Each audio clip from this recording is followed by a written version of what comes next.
content is I would like to run this in the same way that I would a class, which is basically rather than me talk at you, I'd like this ideally to be conversational. So please, anyone here online, if you have any questions at all, then or any comments, any perspectives that you want to share, any things you want to disagree with, then please do feel free just to speak. Just say whatever you like as we go through this, and we can talk about it, which obviously makes for a much more engaging discussion rather than me talking at you. But we're going to talk about AI today, and whether it's worth the hype. That's the question, because there has been obviously a lot of hype around AI. And I know the general sentiment out there is, yeah, it's kind of valuable, it's kind of useful, but I'm not sure how useful it is specifically to me.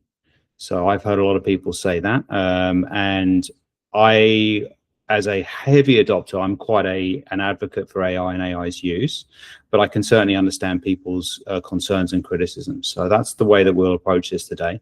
And we'll look at a few areas. So get this working.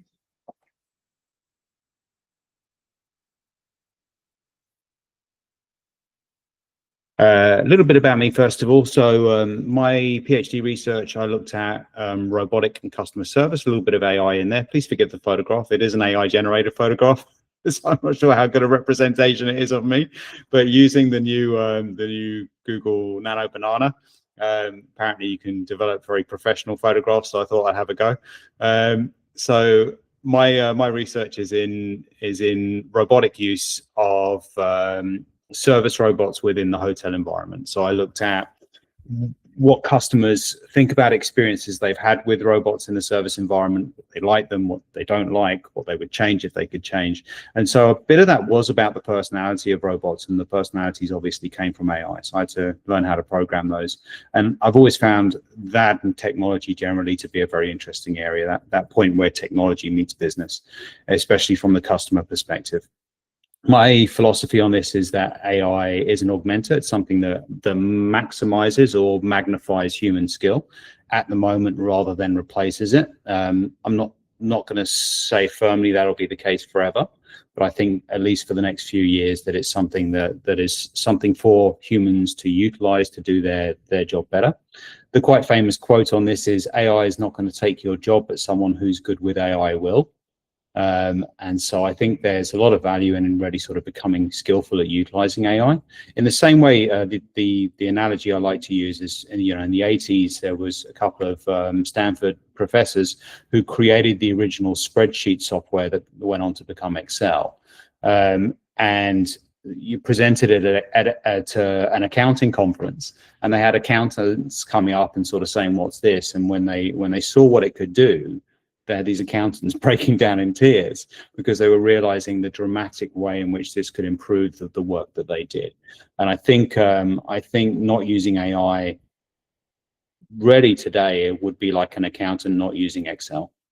It's a tool that maximizes the work that you do if you utilize it well. And it's not perfect. There's lots of issues, but I think that it's a tool that can really help you to do your work better in almost every circumstance, except maybe physical work at the moment. But the robots are coming for that pretty soon. So what I look at is aligning technology with the workspace. And yeah, my area is things like curriculum design at the moment. I know Rafael mentioned that we do a master's, we do a bachelor's. We're in the process of applying with TEXA, the authority in Australia, for a master of AI as well. So we are developing a master of AI. That's the technical side of it, rather than the MBA. We have things like the AI specialization in the MBA, but that's more looking at it from a leadership perspective. So we've done that, but now we're actually going into the technical area. So the questions that I want to consider today is AI agents, are they actually useful? Workforce transformation, so the impact that AI is having on the workforce currently. The application of AI in the workforce, what are people using it for? The essential skills that if you want to really start to embrace AI, and some of you may well do this already, but if you want to embrace AI, then what skills should you focus on depending on what level you're going for, and then some goals if you'd like to move forward. So let me just start with a bit of a question. Again, just feel free to shout out an answer if you have one. Has anyone here actually used the AI agents functionality yet before we get into this? Anyone here used AI agents, or do most people fall into the A answer there, never having used them? Maybe let's make the assumption that most people fall into the first category, and if you fall into any of the other categories, let me know. I go for I never used it. I've never used it. AI Thanks agent. I've never heard for it. I never even heard of it. Well, I think there's good reason for that, because it was made, the way they initially were introduced were complex. Just to maybe define what an AI agent is, an AI agent is an AI that, unlike the chatbots that we're used to, can take multiple steps to solve a task. So without having to be supervised, you can nominate it a more complex task than you would just asking a question and getting an answer. And it can go off and do multiple steps, reasoning through those steps to complete a task. So in a similar way to how an executive assistant might, you could say, can you go and do this? And it would go and do those multiple steps. Now, there might be points at which it asks you for confirmation, say, especially when it comes to, for example, paying for something. Then unless you pre-authorize it to do so, it's probably going to come back to you and say, I've got this ready, would you like to purchase this? But it is that multi-step approach. And this is they call 2025 in the AI community, they call it the year of the agent. So this is where the agents are coming into reality. However, again, I would argue it's something that's more at the back end. So it's the developers who are learning what tools are available, learning how to use them, than something that's really customer facing for the average person who's using AI.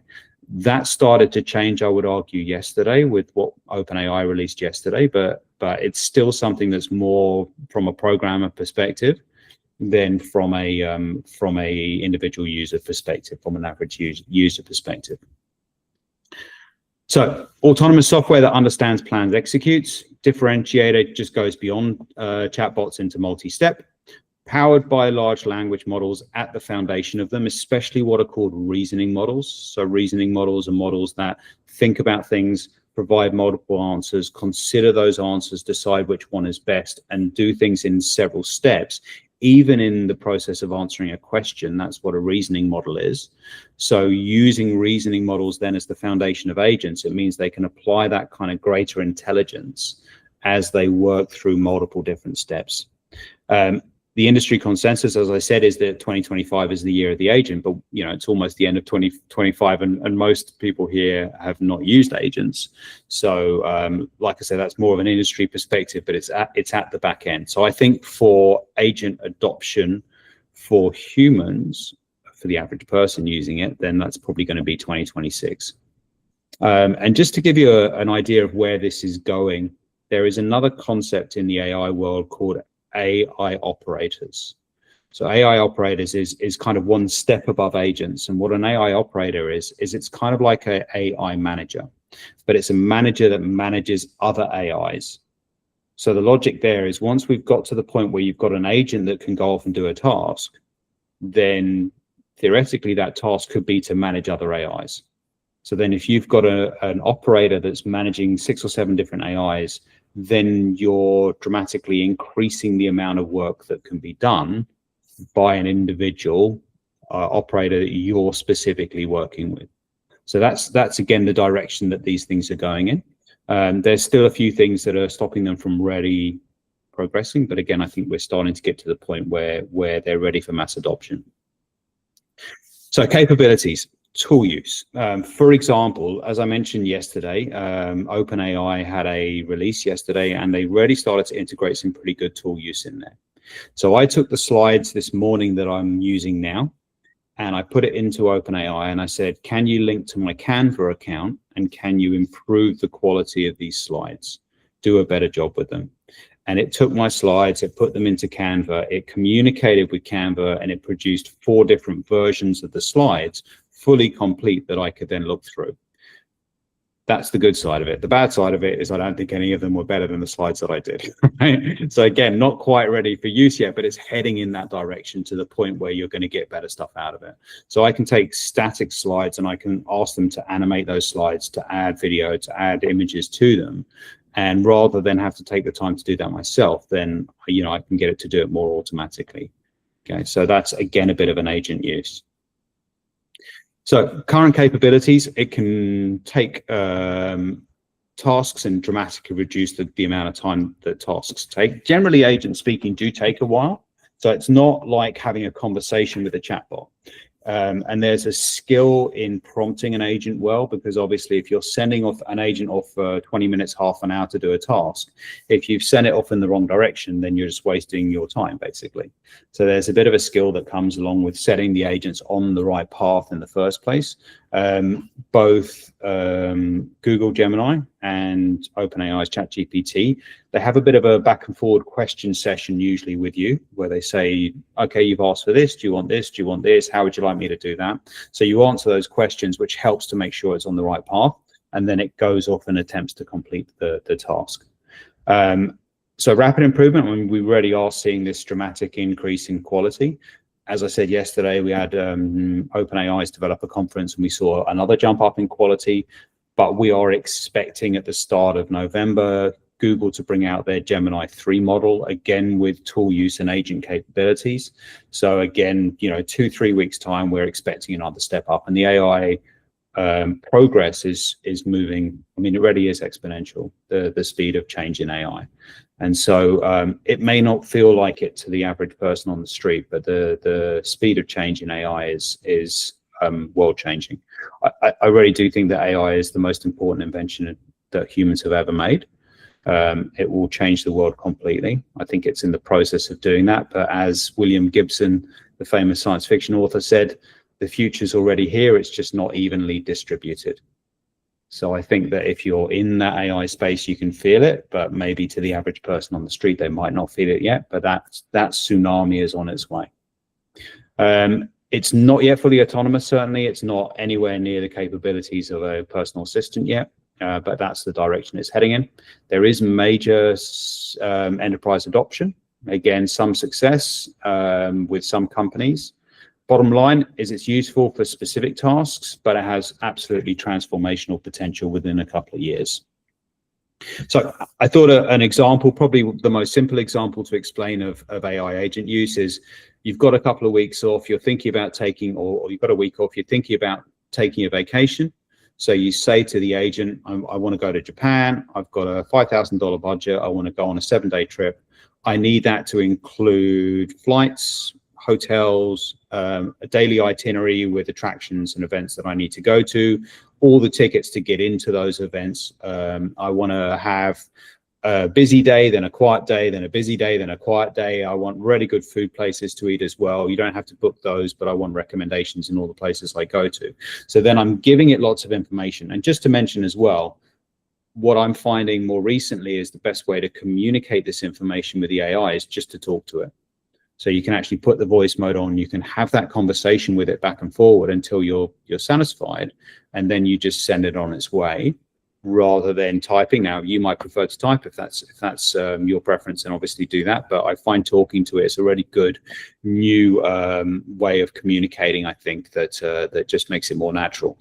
And on a side note, what we're starting to see now in San Francisco, for example, is a lot of the people who work in the tech industry, rather than sitting in their offices typing, they're coding by literally walking around with their headphones in, doing things in San Francisco and just talking to their AIs as they're doing their coding. So it's a new way of communicating with things rather than just being tied to a screen, which I think is quite interesting.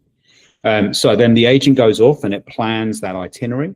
It plans your flights, it plans your places to eat, it plans your hotels, it plans your attractions that you want to go to, it follows your instructions, comes back with an itinerary potentially, and then with the opportunity to then book those elements. And then you're confirming, you're saying, okay, I like that itinerary, go ahead and book it. And then it goes ahead and books everything. So again, a new aspect in the last week is OpenAI is now integrated PayPal, and integrated even things like cryptocurrency payment systems through Coinbase into their model. So that again means that you've got that ability to money to be utilized within the OpenAI platform, whether it's on a browser or whether it's on the app, to just go ahead and make payments and do things. So then I've done something that would have taken me, I say me, it probably would have been my partner rather than me, but it would have taken my partner a few weeks to do that. And potentially I can get that done in an hour or two with me not having to be involved in it, just it going off and doing the work, me checking the work and then just getting that paid. So that would be an example of agentic workflow. All right, any questions on that before we move on to the next question?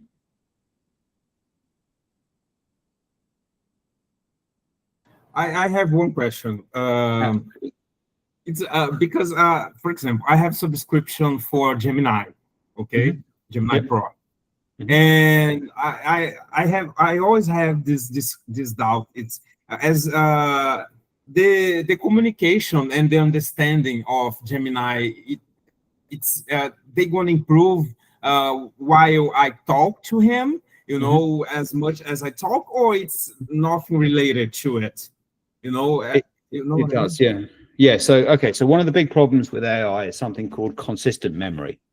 So what consistent memory is the AI recalling the information, not just from the chat you're in, but all of your past chats. And there's a version of this in Gemini, there's a version of this in ChatGPT, where as you have conversations with it, if you sign off on this, if you agree to it, it makes little notes within its memory about those conversations, but they're little notes that are very bullet point summaries of what you've said rather than the full detail, the full richness of those conversations.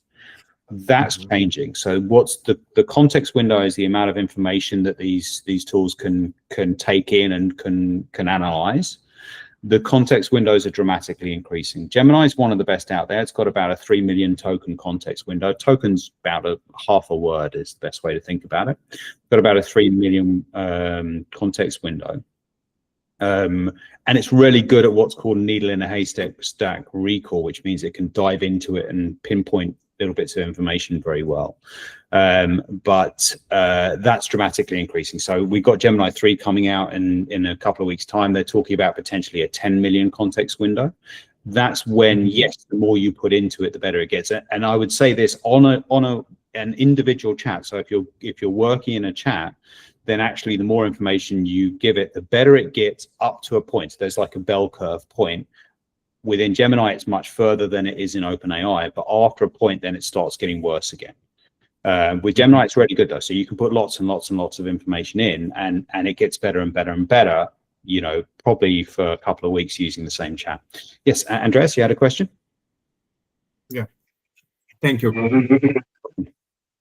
Yes, hello everyone, good afternoon. Hello. Well, I'm a little bit confused about this meeting. I am studying of business management. Right now, at my university, I'm looking at like programming, like Python, RStudio, and also I use OpenAI and Gemini and Practica to practice my English conversation, which are like AI programs. And I really think that people who knows how to handle this kind of new technology will have an advantage over other people.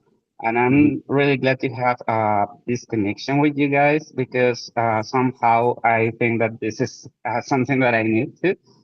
But I'm planning to travel to Australia as well. I would like to do a master. My university has like a link with QUT University. And I don't know if you guys are connected with that or are a different partner or something like that. No, we're our own higher education facility. So Higher Education Institute is so we have our own qualifications on scope. We have a bachelor, we have an MBA.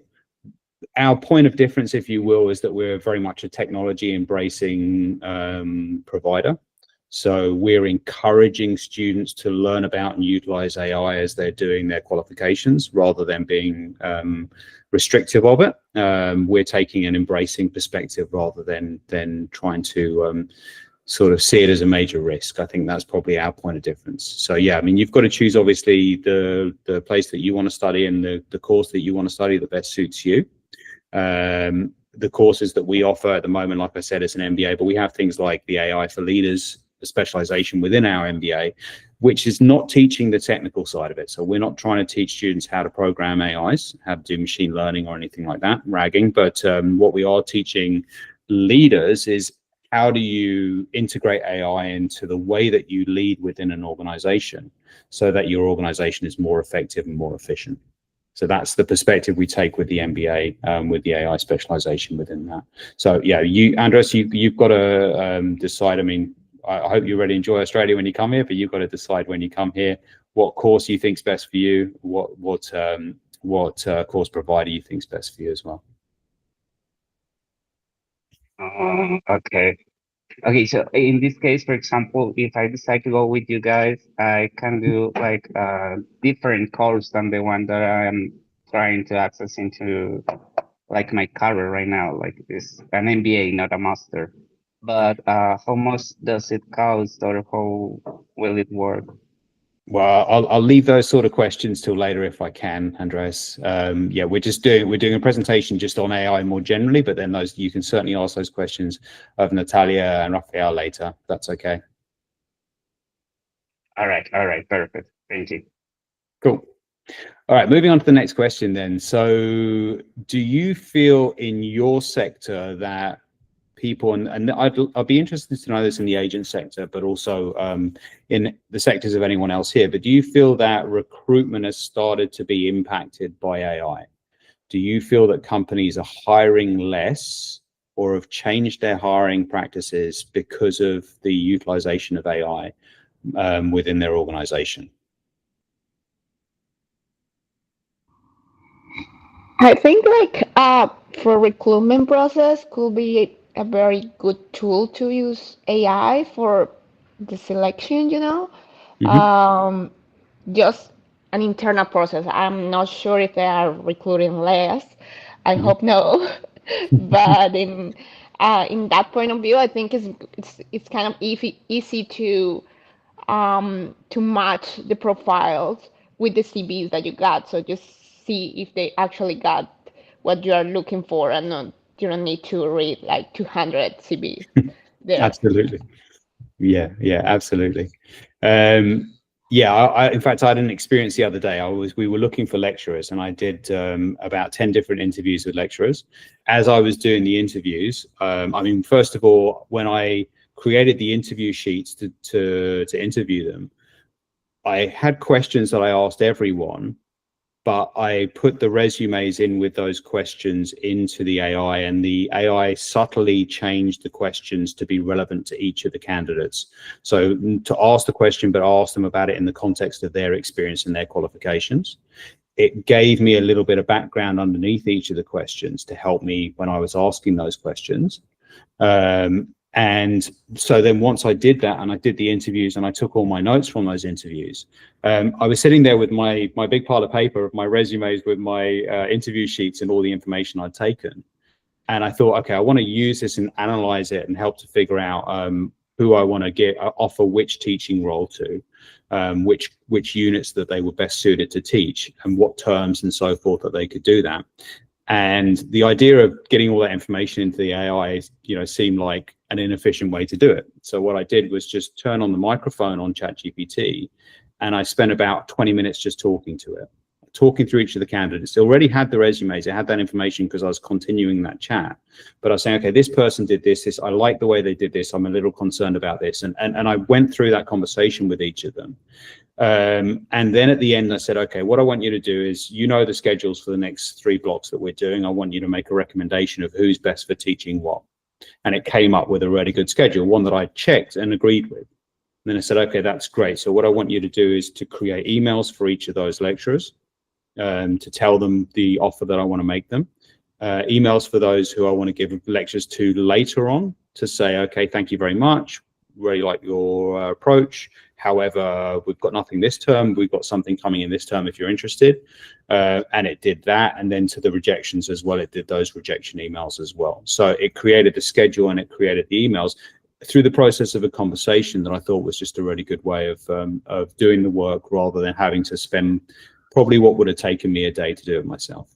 So that was maybe an hour process altogether, to cull that down. So as a part of that recruitment process for me, I found that to be really useful.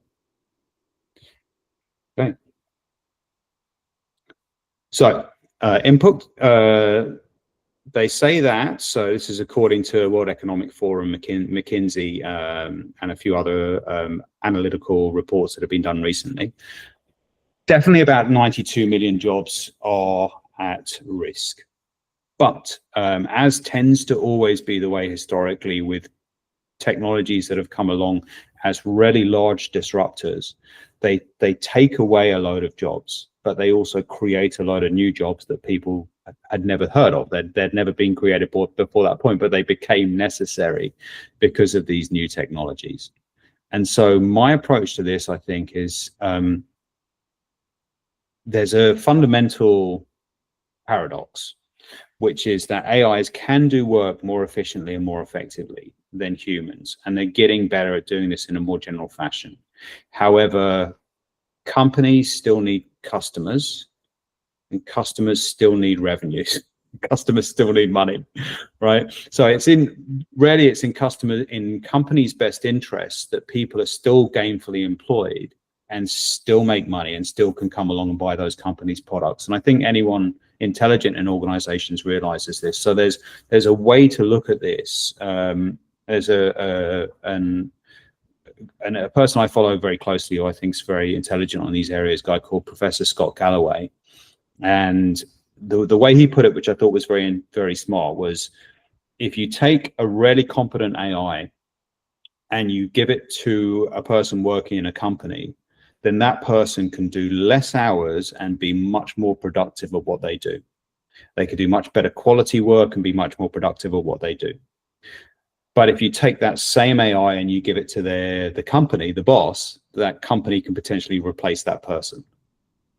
So there's kind of two ways of looking at this. I would say societarily and even in the long term for business, the best option is the former, is where companies are asking employees to embrace AI to improve what they do. And the compromise, if you will, that the companies make is, we'll ask you to work less hours. You know, like Semco in Brazil, for example, is a great company that I'm a big fan of. But, you know, that idea of let's pull you down to a 4-day work week, potentially even a 3-day work week, ask you to do 6 hours instead of 8 hours a day. But if you take your current key performance indicators, we want to double those. So we want you to achieve twice as much as you're doing now, but we feel with AI tool use, you can do so in 3 days, 6 hours a day. So the hours that you work become much less relevant. It then more becomes about output, and that's where AI, I think, is fantastic. And I think if companies take that path, then we have AI heading us towards a utopia rather than a dystopia, right? But in countries where you don't have those protections, where companies are allowed to be greedy about this, then they might just decrease and decrease and decrease employees until they, to a certain extent, break society, because there just won't be enough customers to be able to buy the products that they offer. There'll only be B2B offers. And so governance is a really important thing. Country governments really need to get on top of this. But I think there is a really optimistic utopian solution to this. So these reports are saying there is the chance of a lot more jobs being created, although there has been a lot of job displacement. Now, what's actually happened is a lot of CEOs for organizations saw this as a potential way to dramatically cut costs, and they jumped on the AI bandwagon, especially using Microsoft Copilot, which is the worst, in my opinion, of the major AIs, to try and attempt to reduce the workforce and increase productivity. And the product wasn't ready for market yet. So what they found is that it was a massive failure. And they had to desperately then rehire employees, try and convince employees that had left to rejoin them. And it was a bit of a mess. So now there's a more measured approach that's taking place in organizations. I would like to think a more intelligent approach, and we're seeing that in the consultancy reports that come about in relation to this. So who's most affected when it comes to AI use in companies? You've got customer service, obviously, especially anything that can be done via chat online, is now almost completely replaced with decent AI. And again, the AI toolkit stuff, the AI agent toolkit stuff that was released at OpenAI yesterday is another nail in the coffin of chatbot customer service as a way of really easily automating your customer service chatbots by just creating a very simple AI within your organization. Data entry stuff, again, dramatically being consumed by AI. Retail cashiers, especially online. Manufacturing, we're starting to see that, and the introduction of robotics into manufacturing. This is a kind of new revolution that's starting to happen because, even though I study this for my PhD, robotics has not been widely adopted yet, but we're starting to see it. In Korea now, there's one robot for every 100 employees being used in the workforce, and China's starting to catch up with that. China's a massive producer of incredible new robotics. So we're starting to see this mass adoption of robotics, and that is taking the AI's capabilities and giving it a physical form. And so then AI starts to eat away at the physical jobs as well as the knowledge-based jobs as well. Entry-level technology jobs, obviously, if you're not using AI. And again, I think this is where young people might think they have a disadvantage, but I think they have an advantage. We young people have a knowledge and a native relationship with AI that maybe older people don't. And so even though they're coming into jobs that aren't necessarily going to be there anymore, those entry-level jobs can be taken by AI because they have those native skills of how to use AI. They can maybe come into a higher level job and do it better than the person who's currently doing it there, just because they're willing to embrace the change. Healthcare, again, if you want you want to get into a career where you're going to be safe, then become a nurse, right? Become a hairdresser, because hairdressers and nurses are not going to be replaced by AI anytime soon, right? So that's probably the other end of the scale if you're thinking about getting into areas that, to be honest, they will be replaced at some point. But as I said, I think there's going to be a load of new jobs that we don't have in society at the moment, but will be created because of the utilization of AI. So there is general anxiety, especially amongst younger people. And I've got to say, I still teach. I teach every week, and I really see this in my classes. I see the younger generation very concerned about what their career is going to look like because of AI, because it is a new technology. We're talking about less than 5 years old, rarely through mass adoption, and people are just unsure how it's going to impact the workforce. And the younger people know the capabilities, because a lot of the younger people I interact with really do utilize these tools. So they can see the value of them. And there is this societal shift where society needs to learn where AI's place is within society as it improves in capability. But again, I'm quite optimistic about this, that I think it's something that's going to act as a maximizer of capabilities rather than a replacement. So employee intentions, 40% expect to reduce workforces. Transition period, about 0.5% national in Australia decrease in unemployment due to AI. Educational value, 49% of Gen Z feel AI reduced their degrees market value. And again, there's an interesting factor there, which is, if expertise in a specific domain potentially becomes less valuable, because then you're competing against the AI. But I think this is where those more general qualifications that are what we call balcony rather than dance floor qualifications, where you're up top looking down strategically and how things work together, become that much more valuable, because you don't need to have the expertise. You can pull on the AI to have the expertise. So you can say, well, I need experts in all these different areas. Well, let me get an AI operator that then calls on all these different AIs with expertises in these areas, but I know how it all fits together because I've got this overall balcony strategic qualification that gives me an understanding of that. So qualifications like the MBA, I think, are really useful for that. Positive indicators, AI exposed industries show accelerated revenue growth. They're expecting an international increase in domestic product due to AI integration into society. So again, if anyone wants to share, feel free to. You don't have to. Don't feel pressured to. But anyone use AI for more than just chatbots? Yes, Sure. So, definitely. yeah. Yeah. Phil? Yeah. How do you use it? No, I use for like text generation, image creation, editing, video creation, business plans, business scopes, ideas for, you know, for sales, because I work in sales, like mostly, you know, in sales and marketing, brainstormings. I also teach English here in Brazil.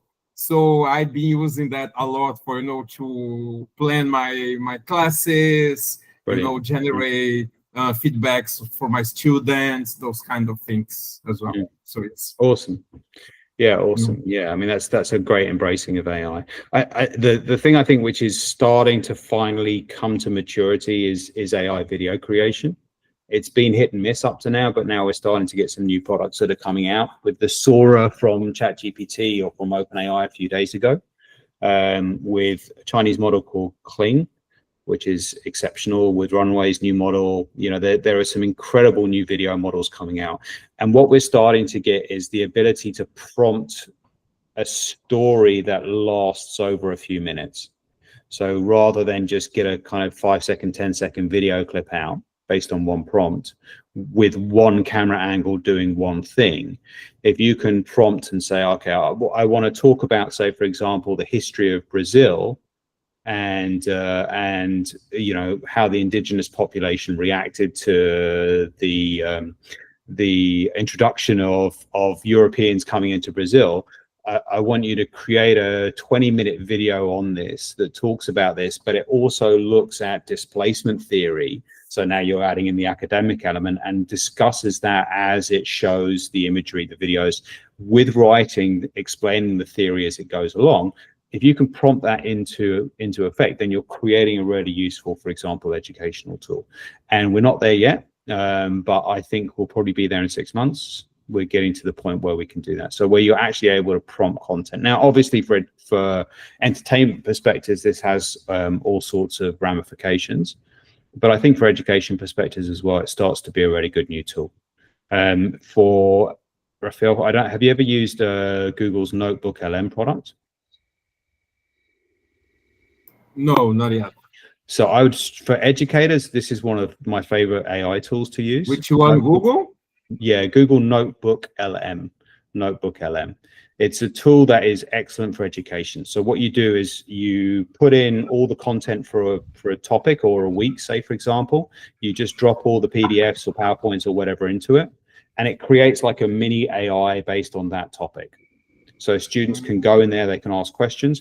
The tool which I really like is it creates a podcast of 2 people talking about the topic for about 15-20 minutes. So what I do each week with my classes is I put all the stuff in for the week. I create the podcast and I send it to the students and say, look, in preparation for the class, when you're traveling or doing something where, you know, you can just listen to something, have a listen to this podcast, and at least it's going to introduce you to the topic. And we all know the struggle of getting students to do work before they come into class, right? This is actually a really good tool because I find my students actually do it. They actually listen to the podcast. If I'm asking them to read a few academic papers, it's going to be hard to get them to do that. But to listen to a 20-minute podcast, that's something they're willing to do. And they're really, really well done. And it can create polls, it can create mind maps, it can create videos, it can create exam question cards, all in this one tool. So it's, again, a really good educational tool. So things like that. I think, is this part of Gemini, or is something apart from Gemini? Look, it's still under the Gemini umbrella. Okay. But it's if you just put in Google Notebook LM into search engine, then it'll come up. And yeah, it's a tool I use, and I encourage all my lecturers to use as well, as a great way of creating AI support for students without it being unapproachable, with making it really easy for them to. They just go to the Gemini site that you've created for that topic, and they can talk with it, but it's not going to be a general LLM. It's going to be a small LLM that's focused on the subject matter for that week. So even with the podcast, if they're listening to the podcasts, within the Google Notebook LM tool, they can ask questions, and the podcasters act as if they've had a call. Oh, we've had a really good call about this with this question. Here's an answer to it. So then it adjusts the conversation within the podcast to answer to it. And it's just a really engaging way to take on new information. Okay. Stuff like that. You know, these are tools I think that are really, really super useful in education. So how is AI being used? 78% of companies are using it. 92% of organizations, even those not using it, are starting to increase investment in using AI. 85% of the Fortune 500 companies, but very, very low maturity. And as I said, there's been a bit of a shock where companies have thought it would just be a plug and play type situation where they just embrace it and it works. And what they found is that's not the case. When they've done enterprise AI, that means they've worked with companies to build AI, they've found the adoption of that AI is not very good. The return on investment is not great. However, the real value of AI in companies, according to the research, is that the employees are using AI themselves, not the company AI. They're using their ChatGPT, they're using their Gemini, they're using their Midjourney, they're using their Kling 2.5 to do their work the way that they like to use it, the way they like to use their tools, the way they know how to use their tools. And that's acting as a maximizer for work within the workplace rather than the official company AI. And the problem with this is obviously intellectual property. You know, if I'm an organization, I don't necessarily want my employee putting all our company secrets into ChatGPT to produce stuff, especially if they publish those ChatGPT reports, say for example, because then it goes out on the general internet for anyone to see. So there is a risk there, but there's just good security hygiene that you can do around that. And I think there will be a maturity point where companies allow people to use whatever AI they want to use, as long as they're from an approved list and as long as certain privacy settings are put on. And that's where we'll really start to see the adoption. And it ties again into the value of getting individuals to use it rather than replacing individuals with it. Top use cases here, as we said before: customer support, marketing and sales, especially data analysis within marketing and sales. These tools are exceptional for. I find Gemini to be brilliant at that, really, really good. But the most intelligent model on the market at the moment is definitely ChatGPT 2.5 Pro. Sorry, 5 Pro, not 2.5, 5 Pro. The problem is it takes a long time with each prompt. So you put a prompt in there, you're going to be waiting 15, 20 minutes for an answer. So you need to be quite strategic. But when you want it to do something complex, that's when it does it really well. So for example, I put my PhD thesis in there. I said, I want to write an academic paper based on the information in my thesis, but updated with the latest research on this specific topic in my style of writing. Can you, and it needs to be appropriate in the appropriate format for this specific journal, the way that they like to have their input. Can you do that? And that's a complex multi-stage task that requires high accuracy, no hallucination, and intelligence as well, because I don't want something generic. It's got to be interesting for the journal to consider publishing it. And it can one-hit that. It can produce a really good paper just on that one demand. So that's the kind of thing that the AI models to be able to. Diego? Yes, you're mentioning something that it's about educational and research. For example, that how comes if you're saying that you want the AI to write as if you were doing it, when does it cross the line between plagiarism and theft? Because, for example, I can say, write as if you were George R.R. Martin, write the next book of winter or the next book in the series. I mean, yeah. When does it become plagiarism, and when does it become your own work? Yeah, right. I mean, again, this goes back to, I think, something George Galloway said, which is where you add value within the AI is your taste. Right, so when you bring your taste to the table, you're discerning which of the outputs are valuable enough to put into the world. And if you're doing it in the style of, the really important question I think you ask is, where does it go from being a homage, right, to something to being straight out plagiarism, where you're stealing their intellectual property, right?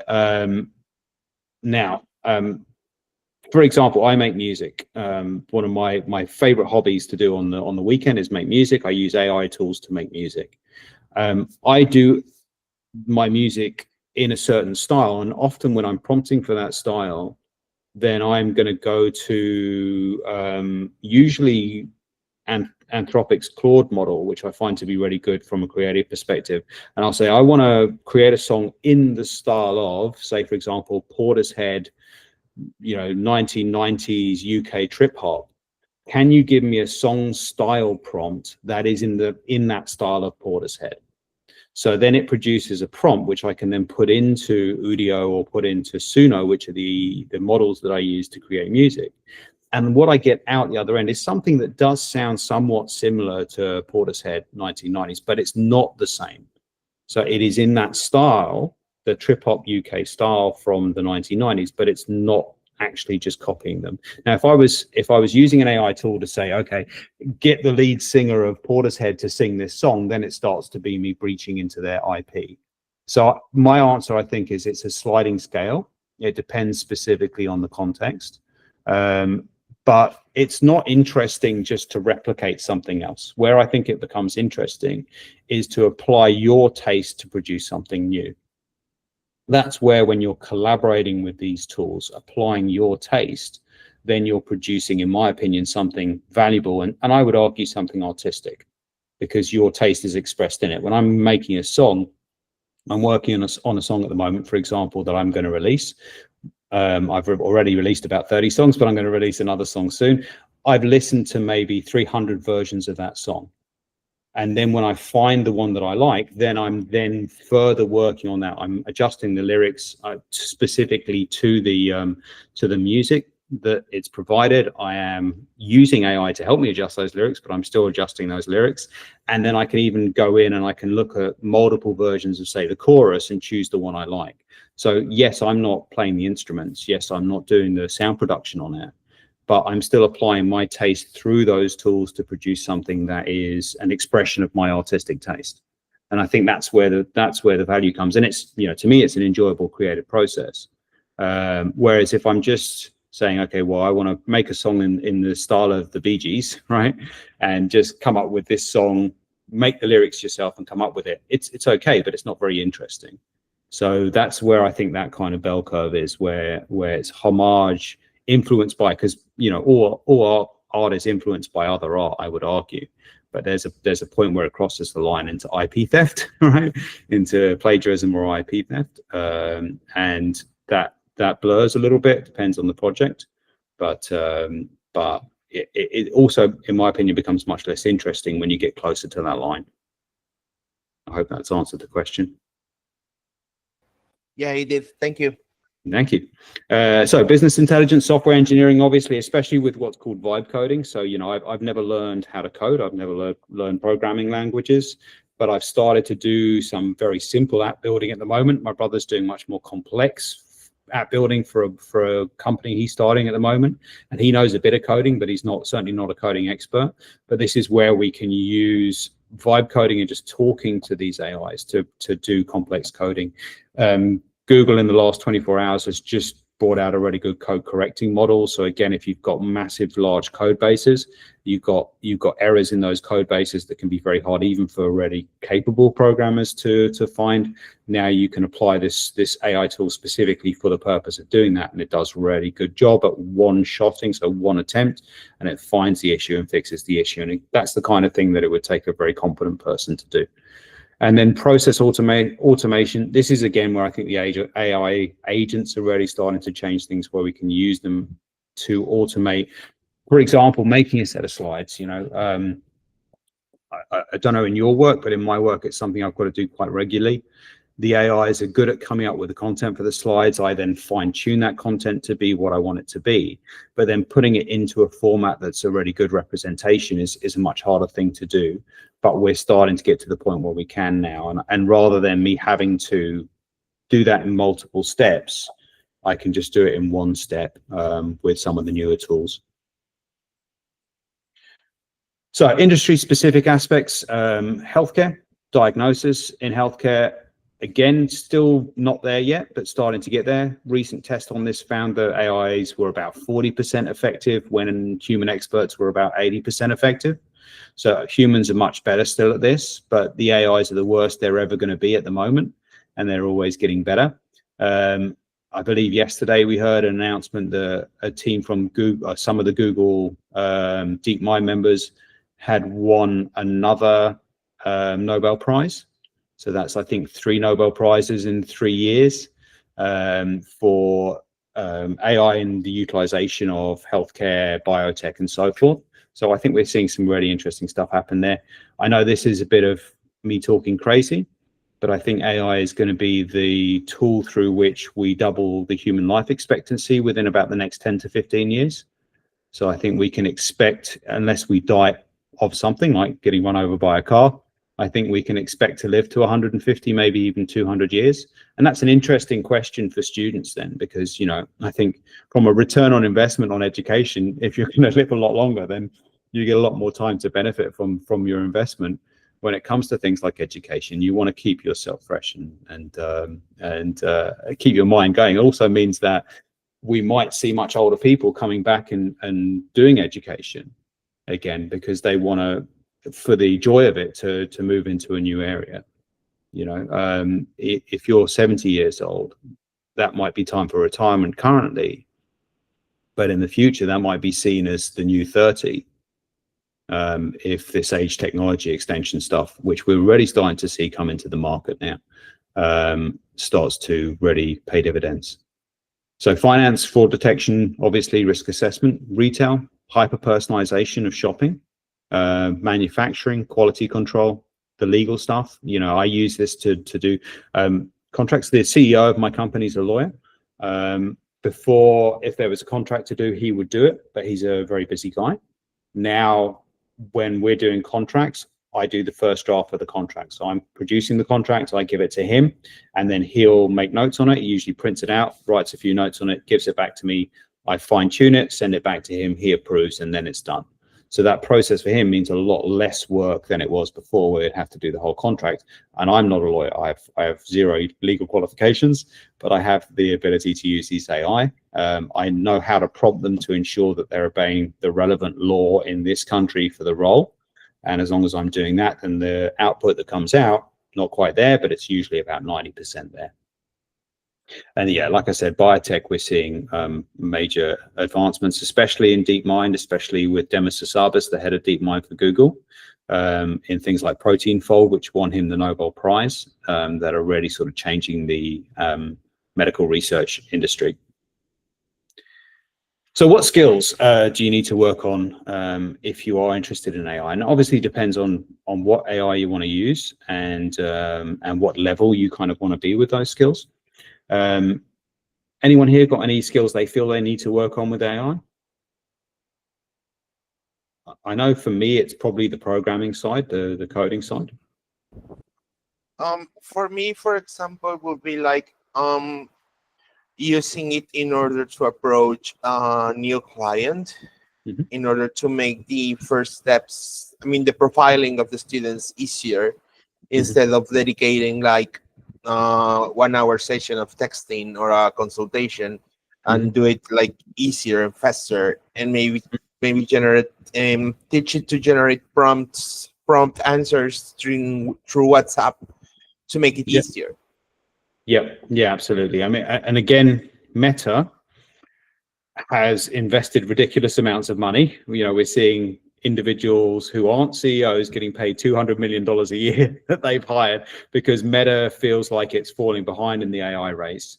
So I think we're going to start to see that pay dividends and much better AI come into the Meta products.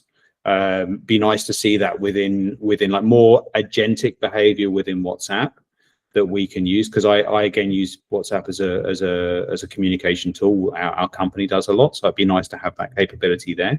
But even then, we'll probably be able to tie the tool into ChatGPT or tie it into Gemini, and then we can use agents to take on our voice. And this, Diego, might go to what you said about plagiarism a little bit, but if we give it the authority to speak in the way that we speak, once it has enough communication with us, it can replicate our version. So this is what's called a virtual other. So it's creating a digital representation of you, another version of you to do work. And so what that is like a filter where anything that's simple goes to that and that responds rather than it having to come to you. And so that, I think, could be a potential massive time saver. And there's always the call aspect where it can contact you and say, oh, I think this is something you need to pay attention to. But as a first sort of port of call, that could be a massive time saver, I think. And I think for things like replying to students with quite formulaic answers, that's something that could certainly save a lot of time. Anyone else feel that there's anything else skill-wise that they need to work on? I think on the agents, it's something that I've been trying to understand more, but I'm quite stuck on it, to be quite frank. Yeah, it's not really there in Gemini too much. There's some agentic stuff, but it's not really there in Gemini too much. But it's coming. It's the next couple of weeks. I think we're really going to start to see it in Gemini. Where you can use it quite easily at the moment is in ChatGPT. You go to ChatGPT and you have the options along the bottom. You can choose agent there. So if you want it to do a more complex task, then you can do that. So usually when I say complex task, what I mean is a multi-step task. I want you to do this, then I want you to do this, then I want you to do this. So anytime you're asking it to do multiple things, if you turn on that agent model, then it works through those things rather than just do the first one and then come back to you. Okay, so yeah. And Gemini it's like they are going to launch this feature or no? Yeah, I mean, their argument is they've got it kind of within the thing, but it's not at the surface, it's in the background. But I think they're bringing it to the surface now, from what I hear. At the moment, there are people out there testing the new Gemini 3 model that are not working at Google, that are outside of Google. And I'm seeing the two best places to get information on AI is Twitter or X and YouTube. You see the stuff come out very quickly there. So I'm seeing on X, especially, a lot of people using the Gemini 3 tool now, and they're getting really incredible results from it. So yeah, that's where if what they're saying is not them just hyping it, it's actually real, then I think in a couple of weeks' time, we're going to start to see really good agent use within Gemini. Okay. And for if I want to, for example, the deep search on Gemini, it's something that is related to agents or no? It's just something like more... Well, sorry, you want to do a deep research? No, that's not really. I mean, it kind of is because it's packaged within one area. But my experience with deep research on Gemini is that it hallucinates a lot still. So you get a lot of incorrect information. Again, hopefully that will change in a couple of weeks' time.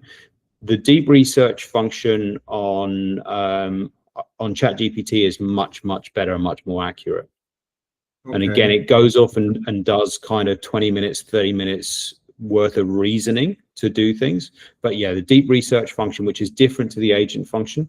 If I want to do a market analysis, say, for example, then I'm going to go to ChatGPT. I'm going to ask it to do a deep research report. It'll come back to me with, 6 or 10 questions.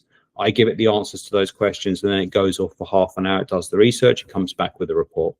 So when I'm doing, say, for example, benchmarking, then I find that to be an excellent tool to help me do benchmarking. So it's not quite agentic behavior. I mean, it is in the back end, but it's not agentic behavior in the forefront. But it's kind of just putting on information. Whereas to me, agentic behavior is more taking multiple steps, producing a report, choosing a best option, purchasing something, and then because it's purchased that, going off and purchasing something else. That's when it's kind of multiple step, And then if you add to that tool use, so now you can API, you can link in any of your tools. So say, for example, what I would love to be able to use, we've got a really good learning management system. Canvas is the tool we use. We've spent a lot of money and time to make a really good learning environment for the students on our learning management system. I need to make changes, update, and do things in that. At the moment, I use ChatGPT which knows Canvas well. I can say, how do I do this? How do I do that? But then I've got to go and do it. Whereas I think what's coming soon, it seems like, is I can say, can you go into our Canvas and do this and do that? And it'll go and do that for me. So that's kind of tool use. So if there's any systems that you use regularly, the next thing I'd look out for is that tool use where you can link it into the ChatGPT. So from the developer conference yesterday, what ChatGPT is trying to become now, or OpenAI, is rather than using a Google Chrome browser or Safari or Firefox or whatever you use, you just use the ChatGPT app. So you interact with online via the app. So things come up in the window there. And that happens when you can use all these tools within the apps. And the great thing about it is it then adds that intelligence and that functionality in the way that you interact with these apps. So I can say, okay, use Canva. Okay, do this. Oh, you haven't done that right. Can you change it this way? Okay, can you add this? Can you take that? And I can converse with it rather than have to figure out how to do that stuff myself. And I think that's really good new functionality that's coming to AI. Okay, good to know. We might move on. So I think I might cancel my subscription to Gemini and go for ChatGPT. I think overall.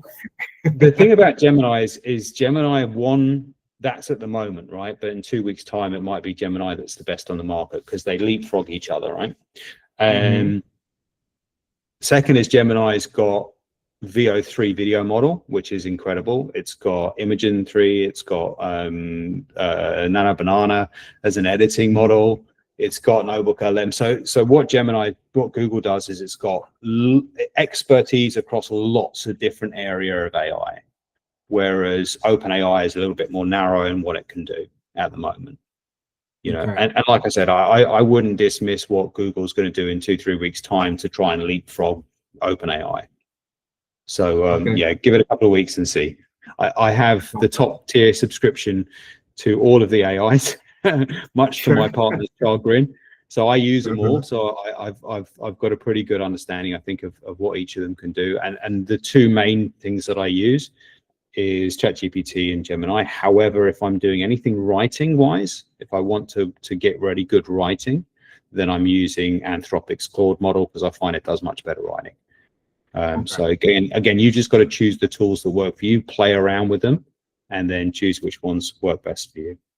So technical skills here, I mean, from an AI specific perspective, things like prompt engineering, which is not how do I structure this prompt to get the best outcome, saying you are this is the what you need to do, this is how you need to do it, these are the qualifiers that you need to achieve. You know, that used to be what prompt engineering was about, but now the new models don't need that level of detail. You can just communicate with it. And again, I think good prompt engineering is playing with these tools to narrow down what it gives you from the general to the specific. And if you can point it in the right direction, give it the right prompts, then it comes back with unique information. And what we're seeing now is ChatGPT's 5 Pro model is solving math problem that no humans have ever solved because people are prompt engineering it well. So we're getting better than any human level outcomes from these tools because people who are experts in their field know how to work with these tools well. And I think that's the really interesting kind of boundary of where we're at now. And Python programming, again, using AI there, machine learning tools, large language model operations, data analysis, and then ethics and governance is an increasingly important area, I would argue, because, you know, as Diego very kindly asked some pointed questions, some smart questions around this. This is an area that the Silicon Valley ethos of moving fast and breaking things, you know, asking for forgiveness rather than permission, is a dangerous thing in this context when you're dealing with such a powerful tool. And so companies sometimes need to take a moment and make sure they're getting their ethics and their governance correct on this. And they're realizing that because they're realizing the damage that these tools can do if they're used incorrectly, and starting to prioritize ethics and governance a bit more. Non-AI related tools, things like critical thinking, adaptability, continuous learning, collaboration, ethical awareness. I mean, we just saw Albania add its first member of government who's an AI. We have AI members on boards of companies now.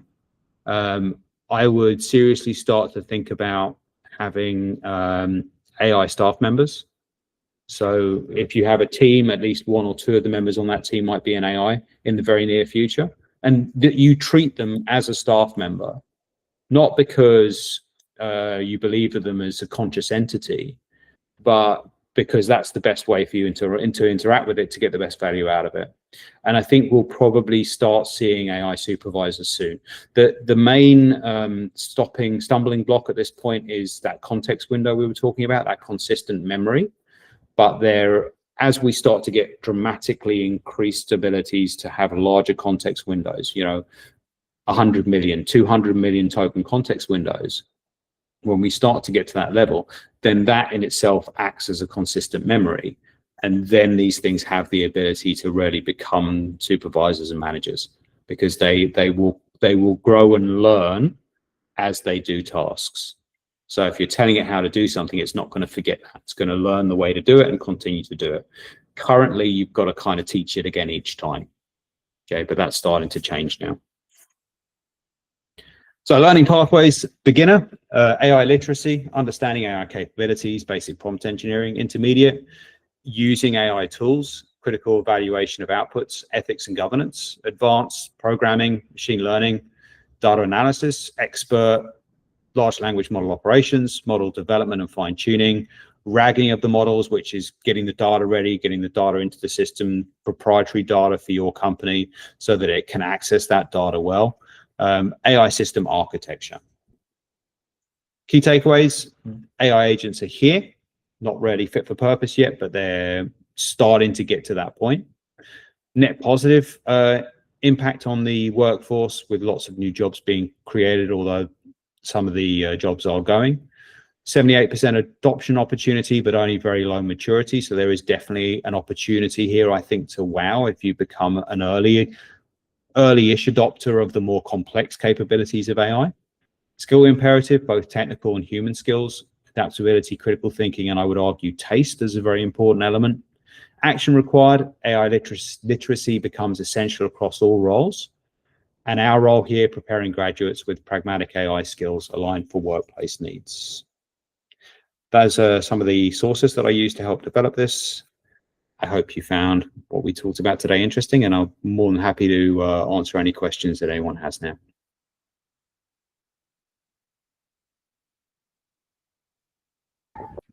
For example, a quick question. What would you say is the difference between DeepSeek and ChatGPT?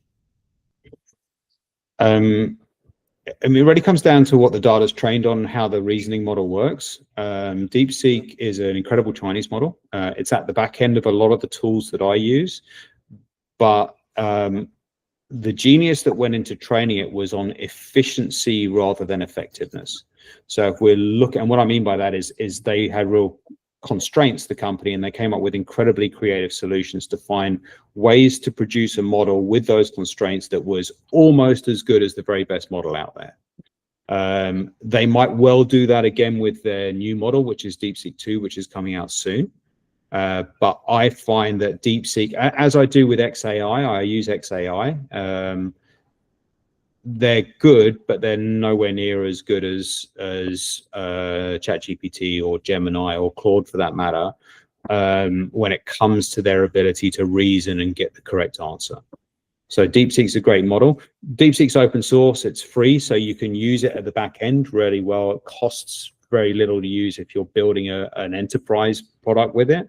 But to be honest, some of the models from Google are comparable price-wise now as well. So DeepSeek changed the industry because it showed that people could be really innovative, using much less resources to produce a really good new model. And that's why NVIDIA temporarily lost a load of stock value, because they're like, well, you don't need anywhere near as much computers to produce good models. But the genius was in the efficiency rather than the output. Okay, so it will be a good strategy to use, for example, to use DeepSeek. Okay, give me a prompt for ChatGPT to create an image, for example, or a prompt to use in Midjourney. Would it be an efficient use? I mean, to be honest, I tend to use Gemini. Gemini's got the best internet search capability of any of the models. So if I'm doing something like that, I'll go to Gemini and I'll say, search the internet for the latest information on this. And then here are the 5 different image models I'm going to use. I want you to take this information for this prompt and produce the best prompt based on the latest information to go into each of these different models. So I was doing this yesterday for my brother. My brother wanted a video of someone doing an exercise move for the app that he's creating. And he was like, I can't find any model that does this well yet.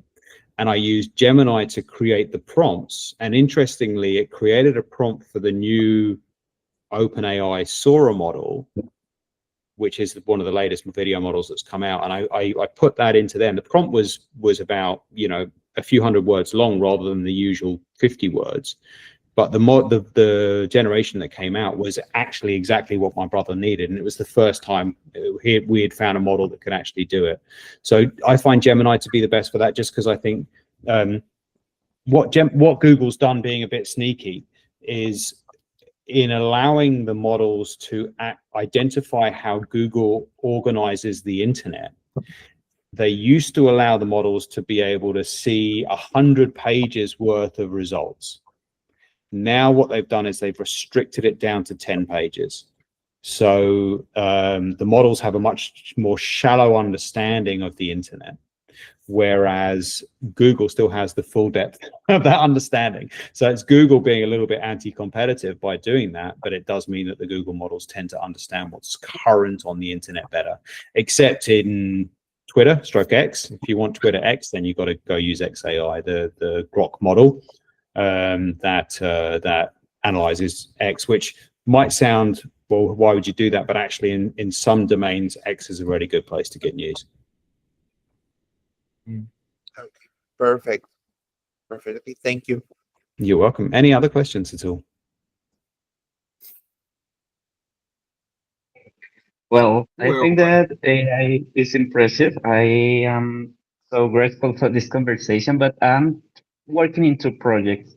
One is about create an API that works for a small business where they can control the finance and the legal enrollment, because I can see that all the small business doesn't have good structure in those cases. So it would be a good option to create an structure and help them grow.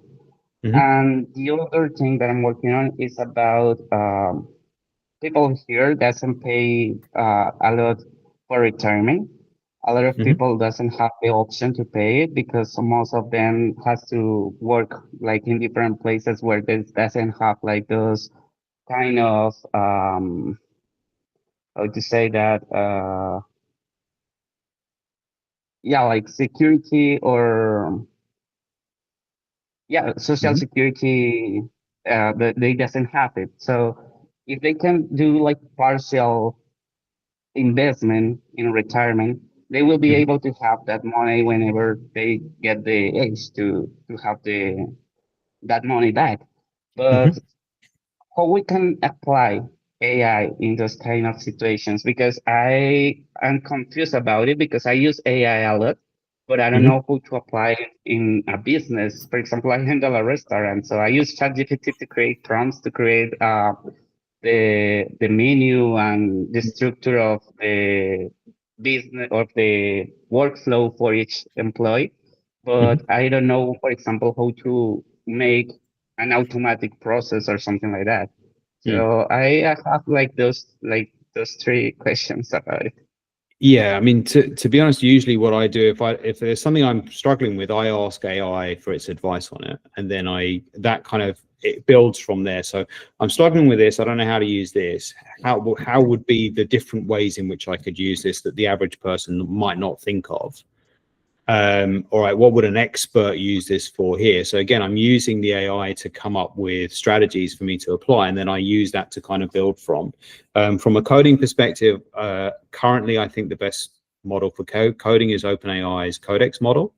So if you are building an app, then I think there's some really good tools there that you can utilize.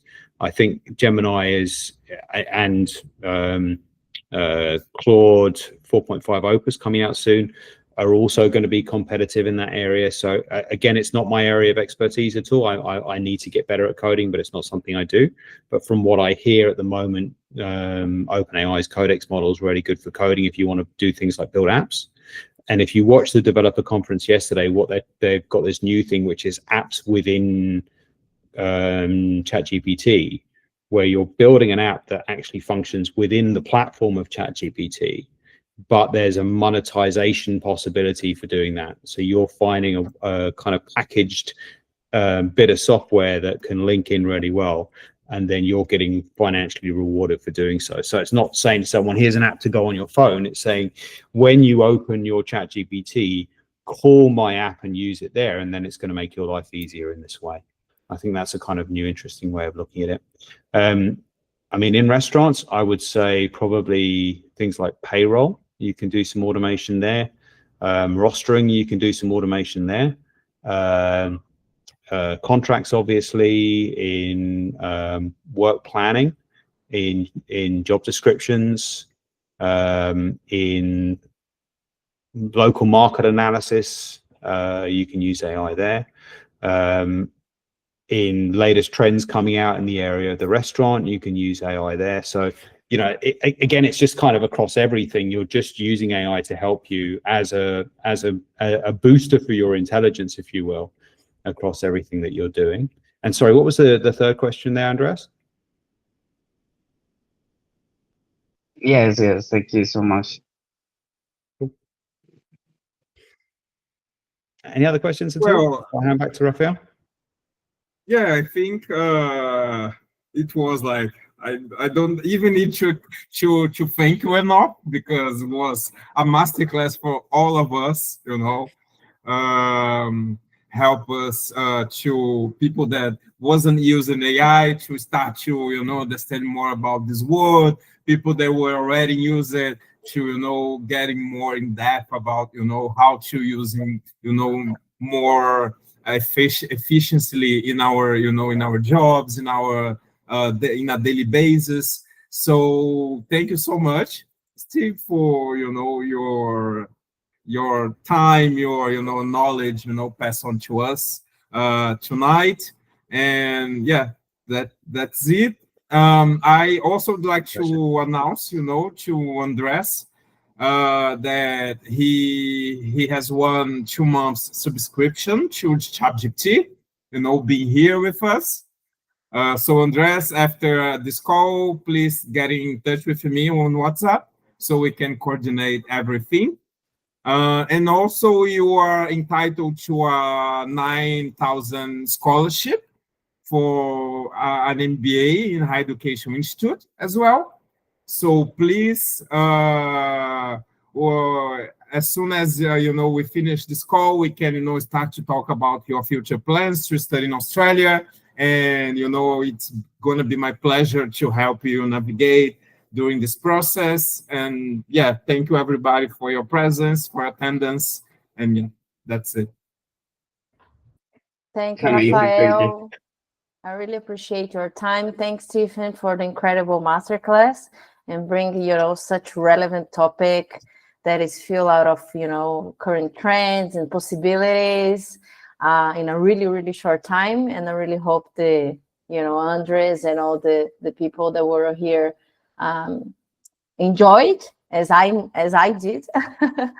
Yeah. And Andres, thank you so much for the questions. I'm happy here as well together to answer any questions you might have in regards to schedule, you know, applications and intakes, or any questions that you might have towards the MBA. Yes. Happy So talking thank to you you all. guys. Yeah. Have a great day in Australia, rest of the night here in Latin America, and look, I hope to see you soon. Thank you so much, everybody. Bye. Thank you. Bye-bye. Thanks, Phil. Muchas gracias. Adios. Adios. Thank you, guys. Have a good day. Bye bye.